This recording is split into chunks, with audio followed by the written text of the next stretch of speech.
Bat এবং বলের সে কি প্রেমময় সম্পর্ক, সে কি মধুর সম্পর্ক। তামিম ইকবাল খান যেন সেই শটের ফুলঝুরিটা ছোটাচ্ছেন। রিশাদ প্রিপেয়ার্ড ফর টি-20 ক্রিকেট। আমি রিশাদকে ওয়ানডে বোলার হিসেবে দেখতে চাই। ওয়ালটন স্মার্টফোন প্রেজেন্টস বিপিএল টকে আপনাদেরকে স্বাগতম। আপনাদের সঙ্গে আছি আমি হোসাইন আরমান এবং আমার সঙ্গে বরাবরের মতো আছে আপনাদের প্রিয় ক্রিকেট বিশ্লেষক সৈয়দ আবিদ হোসেন সামি। বিপিএলটা অবশেষে শেষ হলো, ফরচুন বরিশাল চ্যাম্পিয়ন হলো। যোগ্য দলটাই চ্যাম্পিয়ন হচ্ছে কিনা?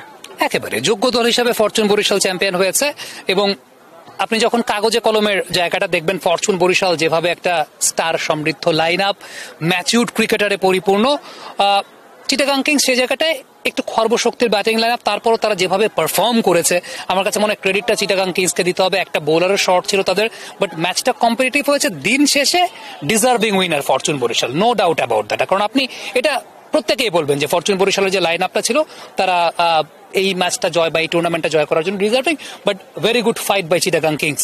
লিমিটেড রিসোর্স নিয়ে তারা যেভাবে এই টুর্নামেন্টে পারফর্ম করেছে, ইট ওয়াজ ব্রিলিয়েন্ট।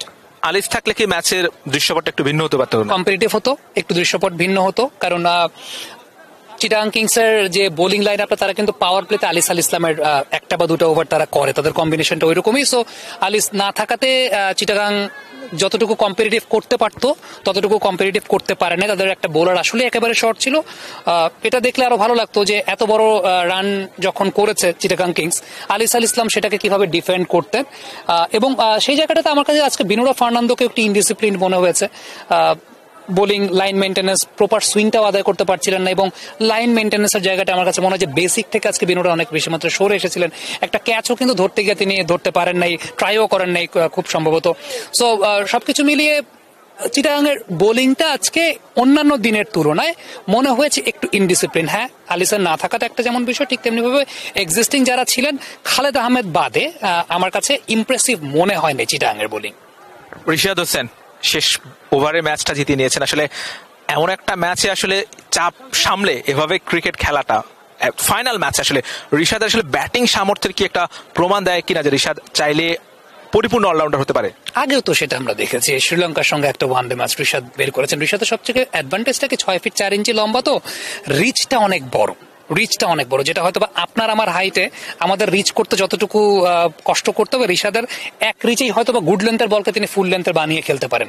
সো ব্যাটিং সামর্থ্যের জায়গাটা আছে, ব্যাটিং প্রতিভার জায়গাটা আছে, কিন্তু I would love to see Rishad to become an one day bowler. আমি রিশাদকে ওয়ানডে বোলার হিসেবে দেখতে চাই, কারণ এখনো রিশাদ প্রিপেয়ার্ড ফর টি-20 ক্রিকেট, কিন্তু ওয়ানডে ফরম্যাটের জন্য দেখেন যখন বলটা 30-35 ওভারে পুরনো হয়ে যাচ্ছে তখন কিভাবে বলকে গ্রিপ করতে হবে। যখন ওয়ানডে আপনাকে 10 ওভার বোলিং করতে হচ্ছে, 4 ওভারের বেশি, আপনি ফিটনেসটা কিভাবে মেনটেন করবেন, এই জায়গাগুলো আমি চাই যে রিশাদ সামনের দিনগুলোতে ডেভেলপ করবে।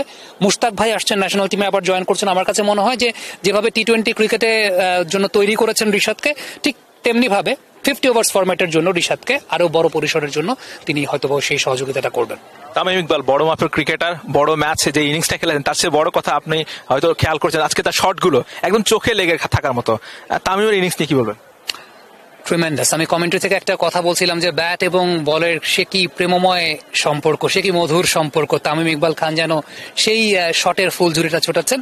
ইয়াং জেনারেশনের জন্য একটা অত্যন্ত শিক্ষণীয় জায়গা। শুধু তামিম ইকবাল না, তামিম ইকবাল, সাকিব আল হাসান, মুশফিকুর রহিম, মাহমুদুল আরিয়া, তারা এখনো যেরকম ভাবে পারফর্ম করেন, এখনো যেভাবে সর্বোচ্চটুকু নিংড়ে দেন, আমার কাছে মনে হয় যে এটা তরুণ প্রজন্মের জন্য যারা ক্রিকেটার আছেন, এখনো এক্সিস্টিং যারা ক্রিকেটার খেলছেন ন্যাশনাল টিমে, তাদের জন্য একটা অনেক বড় শিক্ষণীয় জায়গা এই ক্রিকেটারদের কাছ থেকে। আজকে অফসাইডে তামিম ইকবাল এমনিতেই স্ট্রং, কিন্তু কিছু কিছু বল ফোর্থ স্ট্যাম্প করিডোরে, যেগুলো আসলে করিডোর অফ আনসার্টেনিটি বলা হয়, যেভাবে সুন্দর তামিম ইকবাল রুম বানিয়ে অফসাইড দিয়ে স্টিয়ার করেছেন, স্কোয়ার কাট করেছেন, আমার কাছে মনে হয় যে এগুলো ক্রিকেটীয় দৃষ্টিকোণ থেকে খুব ভালো লাগে দেখতে। এবং ইয়াং প্লেয়ারদের জন্য আমি সবসময় যেটা বলি যে সিনিয়র প্লেয়ারদের কাছ থেকে যে ভালো জিনিসগুলো আছে সেগুলোকে গ্রহণ করা উচিত। এটা অবশ্যই চাইলে যে কেউ এই ইনিংসের হাইলাইটসটা দেখলে অনেক কিছু শিখতে পারবে।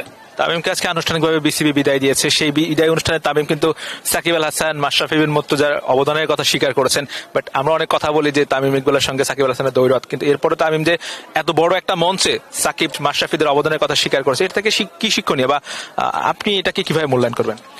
দেখেন, আপনি যদি স্ট্যাটিস্টিক্স ঘাটেন, আপনি যদি একটু সার্চ দেন, টেস্ট ম্যাচ ক্রিকেটে পার্টনারশিপে বাংলাদেশ ক্রিকেটে সবচেয়ে বেশি অ্যাভারেজ কাদের, সাকিব আল হাসান এবং তামিম ইকবাল খান, এই দুজনের পার্টনারশিপ অ্যাভারেজ সবচাইতে বেশি টেস্ট ম্যাচ ক্রিকেটে। আপনি অস্ট্রেলিয়ার সঙ্গে যে টেস্ট ম্যাচটা বাংলাদেশ জিতেছে সেই টেস্ট ম্যাচটা যদি দেখেন, প্রথম ইনিংসে 10 রানে 3 উইকেট পড়ার পর সাকিব আল হাসান তামিম ইকবালের যে পার্টনারশিপটা সেটাই বাংলাদেশকে ম্যাচে ফিরিয়েছে। সর্বশেষ যে ম্যাচ তারা সাউথ আফ্রিকার সঙ্গে বাংলাদেশকে জিতিয়েছিলেন, আপনার কি 22 গজের তাদেরকে দেখে কখনো মনে হয়েছে তাদের মধ্যে কোনো দ্বৈরথের জায়গাটা আছে? আমার কাছে মনে হয় এটা সেই সময়কার বাংলাদেশ ক্রিকেট বোর্ডের একটা অদূরদর্শিতার ব্যাপার, যে এই খবরগুলো মিডিয়াতে লিকড হয়েছে এবং দেন মিডিয়া নিউজ কন্টেন্ট হিসেবে সেগুলোকে রসদ জুগিয়েছে, সেটা সিনারিওটাকে আরো খারাপ করেছে। তো আমার কাছে যেটা মনে হয় যে তামিম ইকবাল, তিনি তার সঙ্গে যতটুকু আমি যখনই কথা বলেছি, কখনো কোনোদিন, আমি আপনাকে একদম অন ক্যামেরা বলছি, কখনো কোনো দিন কোনো ক্রিকেটার সম্পর্কে, সেটা সাকিব আল হাসান হোক, সেটা মাশরাফি বিন মুর্তজা হোক, সেটা মুশফিকুর রহিম হোক, সেটা মাহমুদুল্লাহ রিয়াদ, কোনোদিন কখনো কারো সম্পর্কে কোনো বিরূপ মন্তব্য করেননি। সাকিব আল হাসানের সঙ্গে আমার যে একবার কথা হয়েছে বা দুবার কথা হয়েছে, সাকিব আল হাসানও কোনোদিনও সেটা করেননি। সো আমার কাছে মনে হয় যে ব্যক্তিগত দ্বৈরতার জায়গায়, আপনি একটা জায়গায় কাজ করেন, অনেকদিন ধরে একটা জায়গায় কাজ করছেন, আপনার অফিসে আপনার সঙ্গে যে কারো ব্যক্তিগত দ্বৈরত থাকতে পারে, বাট দ্য ফ্যাক্ট ইজ আপনি 22 গজে সেটার কোনো ইম্প্যাক্ট পড়তে দিচ্ছেন কিনা। আমার তো মনে হয় না এই দুজন যে পরিমাণ প্রফেশনাল ছিলেন তারা কোনোদিন 22 গজে সেই ইম্প্যাক্টটা ফেলতে দিয়েছেন। বাট সমস্যার জায়গাটা হচ্ছে আমাদের দেশের ক্রিকেটের ব্র্যান্ড ইমেজের জন্য এটা খুব খারাপ। আমাদের দেশের ক্রিকেটটা দুই ভাগে বিভক্ত। আজকে আপনি তো এই ভিডিও থেকে রিলস কাটবেন, এই রিলসের মধ্যে যদি এরকম হয় আমি সাকিব আল হাসানের প্রশংসা করি, একদল এসে আমাকে গালিগালাজ করবে তামিম ইকবালকে নিয়ে। আবার যদি দেখা যায় যে আমি তামিম ইকবালের প্রশংসা করি, আরেক দল এসে আমাকে গালিগালাজ করবে সাকিব আল হাসানকে নিয়ে। ভাই, সাকিব আল হাসান তামিম ইকবাল দুইজনই বাংলাদেশ, তারা দুইজনই দুই খণ্ড বাংলাদেশ। আপনি অ্যালং উইথ যদি চিন্তা করেন মুশফিকুর রহিম, মাহমুদুল্লাহ রিয়াদ, মাশরাফি বিন মুর্তজা, তারা সবাই মিলে বাংলাদেশ, তারা বাংলাদেশের জন্যই লড়তে গেছেন, তারা বাংলাদেশের জন্যই খেলেছেন। সো আলটিমেটলি আপনি কাউকে কখনো ছোট করে দেখতে পারবেন না, সেটা দেখা উচিত না, এবং তাহলে সেটা বাংলাদেশের ক্রিকেটের ব্র্যান্ডিংটাকেই নিচের দিকে নামে। আমার কাছে মনে হয় গেল 2 বছরে বাংলাদেশের ক্রিকেটের ব্র্যান্ডিংটা নিচের দিকে নেমেছে। দ্যাটস বিকজ অফ এই যে এক একটা পক্ষের যে জায়গাটা, সেটা বাংলাদেশের ক্রিকেটের ব্র্যান্ডিংটাকে দিন শেষে নিচের দিকে নেমে আছে। আজকে আপনি হয়তোবা তামিম ইকবালের খেলা একটু বেশি পছন্দ করেন, আমি হয়তোবা সাকিব আল হাসানের খেলা একটু বেশি পছন্দ করি। আজকে আমি যদি একটা বিপদে পড়ি, আপনি তো আমাকে বাঁচাতে আসবেন, আপনি তো আমার প্রতিবেশী, আপনি তো আমার কলিগ, আপনি আমাকে বাঁচাতে আসবেন না? ব্যাপারটা কিন্তু সেরকমই। দিন শেষে আমরা সবাই মিলে বাংলাদেশ। এখন ব্যক্তিগত দ্বৈরথ কারোর সঙ্গে কারো থাকতেই পারে, সেটা কোনো ব্যাপারের কিছু না, কিন্তু দিন শেষে সবাই মিলে বাংলাদেশ, কারো অবদান আপনি অস্বীকার করতে পারবেন না।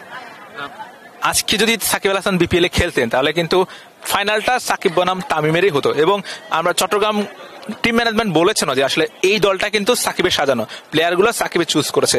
তো আসলে সাকিব যদি খেলতেন বিপিএল এর আসলে যে ব্র্যান্ডিং এর কথা বলছেন, সেই ফাইনালের ব্র্যান্ডিংটা কত দূর যেত, বা পুরো টুর্নামেন্টের চেহারাটা আসলে কেমন বদলে যেত, বা ফাইনালটা আরো উপভোগ্য হতো কিনা?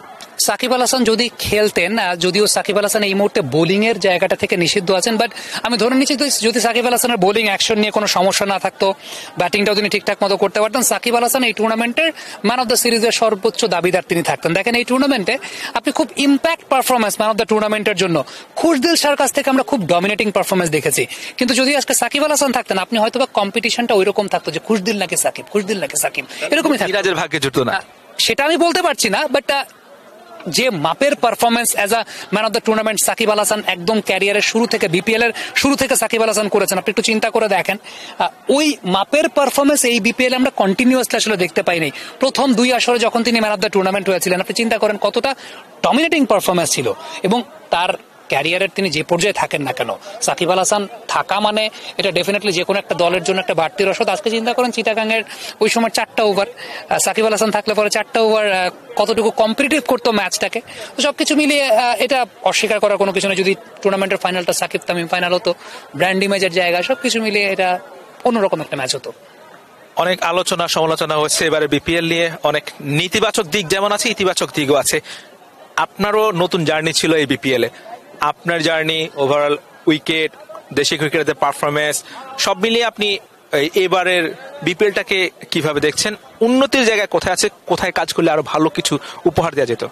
ব্যক্তিগত জায়গা থেকে আমি টি স্পোর্টসে বাংলা কমেন্ট্রি করেছি, আর তার পরবর্তী লাস্টের স্টেজ থেকে এই বিপিএল এর অফিসিয়াল হোস্ট আমি ছিলাম, ডাগ আউট কমেন্ট্রি করেছি। আজকে ওয়ার্ল্ড ফিডেও আমার একটা ইন্টারভিউ গেছে যুব ক্রীড়া উপদেষ্টা এবং বিসিবি প্রেসিডেন্টের সঙ্গে। আমার জন্য একটা নতুন এক্সপেরিয়েন্সের জায়গা, হয়তোবা সময়ের সঙ্গে সঙ্গে নিজেকে আপগ্রেড করতে পেরেছি দেখে এখন বাংলাদেশ ক্রিকেট বোর্ড সেটা আমাকে সেভাবে চিন্তা করেছে। টি স্পোর্টস সেভাবে আমাকে চিন্তা করেছে।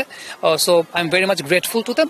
আর বিপিএল এর ক্ষেত্রে যদি বলেন, হ্যাঁ নেতিবাচক অনেক জায়গা ছিল, কিন্তু দিন শেষে মাঠের ক্রিকেটে এবছর সবচেয়ে বেশি ছক্কা হয়েছে তানজিদ হাসান তামিম, তিনি একটা সিজনে সর্বোচ্চ ছক্কার মালিক। গুড টু সি ইয়াং প্লেয়াররা আপলিফটিং দেয়ার স্ট্যান্ডার্ডস। তাসকিন আহমেদের বোলিং জায়গাটা চিন্তা করে তিনি তার মোমেন্টামটা ক্যারি করার চেষ্টা করেছেন।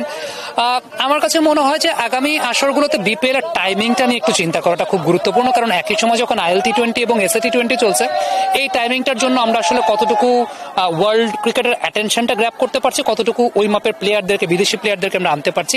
সো আমার কাছে মনে হয় যে এর পরবর্তী আসর থেকে এটা যেমন একটা বিষয় আছে, আরো অনেক জায়গা আছে। ধরেন ইম্প্যাক্ট প্লেয়ারের জায়গাটা আমরা দেখেছি, অনেক কিছুর সংযোজন বিশ্ব ক্রিকেটে হয়েছে। বিগ ব্যাশে বেশ কিছু নতুন নিয়ম কানুনের কথা আরো বেশি ফ্যাসিনেটিং, আরো বেশি ক্রাউড ফ্রেন্ডলি করা যেভাবে যায়।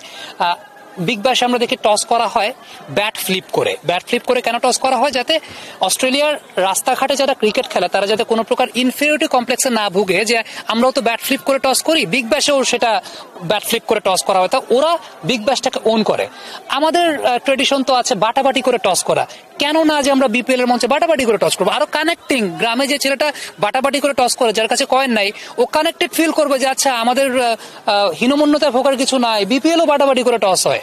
সো আমার কাছে মনে হয় এরকম কিছু ব্র্যান্ডিং এর জায়গার দিন শেষে মাঠের ক্রিকেটের স্ট্যান্ডার্ডটা বিল্ড আপের জন্য যে সমস্ত পদক্ষেপ আসলে আমার কাছে মনে হয় যে অনেক কিছুই আছে। এই মুহূর্তে হয়তো আপনি আমাকে জিজ্ঞেস করছেন, আমি বললে অনেক লম্বা সময় হয়ে যাবে, বাট আমার কাছে মনে হয় যে রাদার দ্যান থিঙ্কিং অ্যাবাউট যে আগামী ইলেকশনে কে জিতবে, বিসিবির যে ইলেকশন আছে, এর চাইতে আগামী বিপিএল আমরা কিভাবে আপগ্রেড করতে পারি, আমরা কিভাবে নতুন সংযোজন করতে পারি, এই জায়গাগুলো চিন্তা ভাবনা করাটা আসলে খুব ইম্পর্টেন্ট।